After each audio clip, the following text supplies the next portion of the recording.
Episode 28 the jump. क्या तुम तैयार हो नियो? मोटाज और जावा ने एक साथ कहा। हाँ। नियो का स्वर दृढ़ था, पर भीतर कहीं एक अनकहा भूत छिपा हुआ था। मोटाज की आंखों में चिंता की रेखाएं उभरी। हम कुछ दिन और रुक सकते हैं? नियो ने गहरी सांस ली और शांत स्वर में उत्तर दिया। कुछ दिन और रुकने से परिणाम नहीं बदलेंगे। जावा और नियो बेहद क्षीण अवस्था में थे, परंतु उन दोनों वृद्ध पुरुषों ने वो साहसिक कार्य करने का निश्चय कर लिया था जिसे करने का दुस्साहस शायद कोई भी सशक्त युवक नहीं कर पाता। स्पेस टाइम को मोड़ने के लिए नियो को 25 एम्प्यूल्स पीने थे और उसका प्रत्येक घूंट उसके शरीर को भीतर से तोड़ देगा, उसकी ऊर्जा को चूस लेगा और शायद उसे एक भयावह मृत्यु तक पहुंचा देगा। जावा स्वयं भी दुर्बल था। वो जानता था कि एंट्रोपी बैलेंसिंग वो शाश्वत नियम है जिसके आगे ब्रह्मांड हर सौदे की कीमत वसूलता है और वो उसके जीवन की शेष शक्ति को भी छीन लेगा। उसे तारों की आत्मा, हाइड्रोजन और कॉस्मिक प्लाज्मा से नकारात्मक ऊर्जा का एक भंवर रचना था जो उस पोर्टल को सक्रिय रख सके, जो इलुसारा तक जाने का मार्ग बनेगा।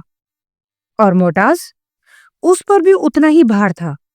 उसे अपनी समझ शक्ति लगानी थी ताकि उस ऊर्जा मार्ग को वास्तविकता में बदला जा सके। अंतरिक्ष को इस भ्रम में डालना था कि वो मार्ग केवल शक्ति की धारा नहीं, बल्कि एक ठोस सेतु है जिस पर वे तीनों चलकर उस पार जा सके। नियो ने पहला एम्प्यूल उठाया, फिर दूसरा, और फिर सभी 25 एम्प्यूल पी गया।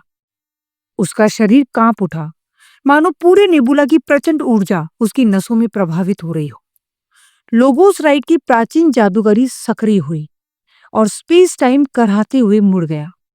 क्षण भर में ओरोरिया और इलुसारा को जोड़ता हुआ एक वर्म हॉल प्रकट हुआ, एक ऐसा द्वार जो 116 प्रकाश दिन की दूरी को मात्र 3 सेकंड्स में पाट सकता था। नियो की आंखों से प्रकाश फूटने लगा, फिर उसका शरीर असहनीय बोझ से टूटकर जमीन पर ढह गया। मोटाज और जावा ने उसकी ओर देखा, पर वे जानते थे कि अब रुकना मतलब मृत्यु को आमंत्रण देना था।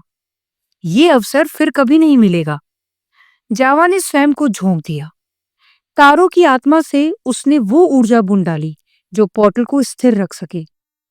वो ऊर्जा सेतु अस्तित्व में आ चुका था, लेकिन इस सौदे में जावा का जीर्ण शरीर टूट चुका था। उसकी सांस थमने लगी और वो भी नियो के पास गिर पड़ा। अब शून्य में केवल मोटास खड़ी थी।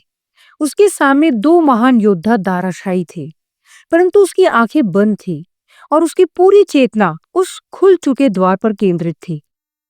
वो अपने भीतर की अंतिम शक्ति तक को खींच लाई और ऊर्जा की धाराओं को एक ठोस सेतु में रूपांतरित कर दिया।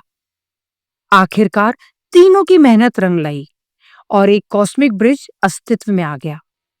मोटास की आंखें खुली। उनमें थकान थी, किंतु उससे कहीं अधिक उनमें विजय की चमक थी। उस स्थान से बहुत दूर निया की आंखें अचानक खुली।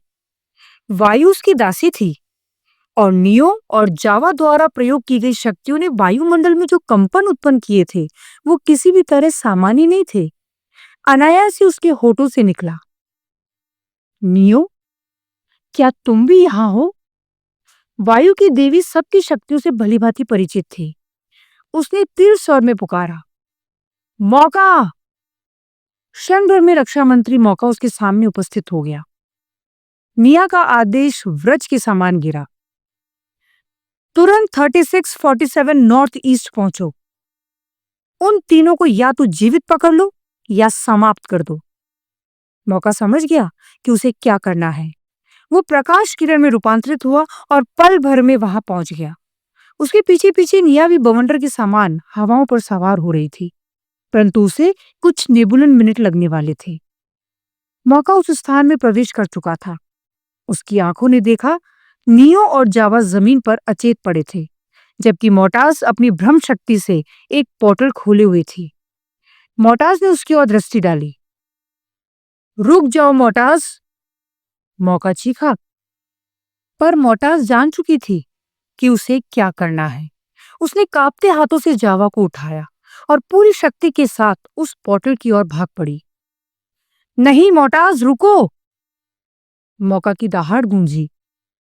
उसकी हथेली से निकली प्रज्वलित किरण ने मोटाज को भेद दिया, परंतु अंतिम क्षणों में भी उसने जावा को उस पार फेंक दिया था। पोर्टल बंद हो गया। 3 सेकंड की सीमा पूरी हो चुकी थी। मोटाज की लीला समाप्त हो चुकी थी। उसके भ्रम, उसकी चालाकी, उसकी शक्ति सब व्यर्थ हो गए थे। वो लेजर किरण की शिकार बनी और नियति के 3 फुट की दूरी भी पूरी न कर सकी। फिर भी उसे अमाकारा का कार्य सिद्ध कर दिया था और जावा अब इलुसारा में था। तभी निया पहुंची। उसकी दृष्टि बंद हो चुके पोर्टल के झंझावत को पढ़ रही थी। वो समझ गई कि यहाँ क्या हुआ है। निया नियो के पास गई और उसका सिर अपनी गोद में रख लिया। उसकी आंखें नम हो गई। महान नियो, तुम शत्रु पक्ष से थे, पर तुम्हारा ये बलिदान हृदय को विदीन कर देने वाला है। मौका चुपचाप खड़ा था, बिल्कुल स्तब्ध। निया ने धीमे स्वर में कहा, नियो, एक ऐसे लोगोस राइट जिन्हें नियति ने ही गढ़ा था। शायद उन्होंने कभी मोटाज और जावा को ये बताया ही नहीं कि उनकी मृत्यु ही इस पोर्टल की कुंजी बनेगी। वो स्वयं मृत्यु चुन रहे थे ताकि अपने साथियों को जीवन मिल सके। मौका स्तब्ध रह गया। वो मौन हो गया। निया आगे बोली, लोगोस राइट, नियो और मोटाज दोनों ने अपना अंतिम बलिदान दे दिया था। वो क्षण भर रुकी। उसकी आंखों में गहन चिंता थी। अब क्या होगा? जावा इलुसारा पहुंच चुका था। नियो और मोटाज का बलिदान कहीं संपूर्ण स्टारलाइट अलायंस के पतन का कारण न बन जाए। निया ने तत्काल टेरानॉक्स में टेराफोर्स को संदेश भेजा, मेरा मिशन असफल रहा। जावा इलुसारा पहुंच गया है। कहानी अब ऐसे मोड़ पर थी जहां डस्क रिबेलियन ने अपनी पहली विजय अंकित कर ली थी। महान स्टोइकियार्क जावा उनके हाथ आ चुका था, परंतु वो इस समय जीवन और मृत्यु की कागार पर झूल रहा था। शायद ब्रह्मांड ने एंट्रोपी का संतुलन साधा था। यदि मोटाज जीवित रहती तो जावा नष्ट हो जाता, परंतु मोटाज की मृत्यु ने उसे जीवन का अवसर दे दिया। और यही कारण था कि इस बार उसका भ्रम उसे नहीं बचा पाया, क्योंकि मोटाज स्वयं भी चाहती थी कि जावा जीवित रहे और शायद ब्रह्मांड ने उसकी इच्छा सुन ली थी।